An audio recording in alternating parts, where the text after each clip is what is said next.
നിങ്ങൾ ഇപ്പോഴും linear equation traditional മെത്തേഡിലാണോ ചെയ്യുന്നത്? അങ്ങനെയാണെങ്കിൽ അത് മാറ്റാൻ നേരമായി നമുക്കൊരു ഷോർട്ട് ട്രിക്ക് നോക്കാം.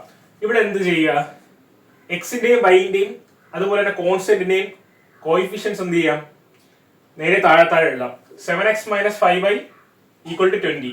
അങ്ങനെ വരുമ്പോൾ 7xലെ എക്സിന്റെ കോയിഫിഷ്യന്റ് ആയ 7ഉം വൈയുടെ കോയിഫിഷ്യന്റ് ആയ -5ഉം 20 എന്ത് ചെയ്യുക, ഒരേ ലൈനിൽ താഴെ എഴുതുക.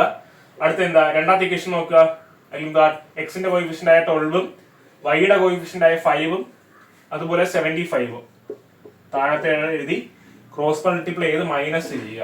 ക്രോസ് മൾട്ടിപ്ലൈ ചെയ്യുമ്പോൾ എന്ത് വരും, 7 × 5 35. 35 മൈനസ് ഓഫ് -60. 35 മൈനസ് ഓഫ് -60 എന്ന് പറയുമ്പോൾ +60 വരും. അപ്പൊ എത്ര വരും? 35 + 60 95. ഓക്കെ. അതുപോലെ തന്നെ ഇവിടെ ക്രോസ് മൾട്ടിപ്ലൈ ചെയ്യാം.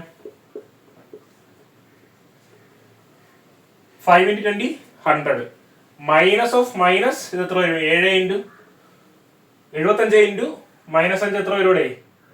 375. അപ്പൊ 100 മൈനസ് ഓഫ് മൈനസ് 375 എന്ന് പറയുമ്പോൾ 475. ഓക്കെ. അപ്പോ ഈ 95നെ എന്തായിട്ട് കമ്പയർ ചെയ്യുക?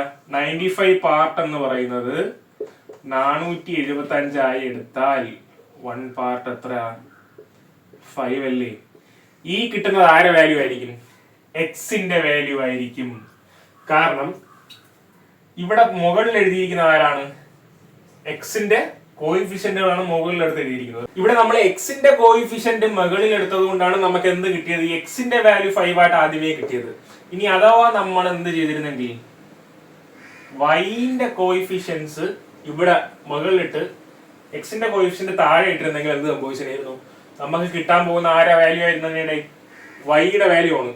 അപ്പൊ നിങ്ങൾ കമന്റ് ബോക്സിൽ എന്താ വൈയുടെ വാല്യൂ എത്രയാണെന്ന് ഇത് മുകളിൽ വൈ ഇട്ടിട്ട് ചെയ്തിട്ട് എന്താ കമന്റ് ബോക്സിൽ ഇട്ടേക്കുക.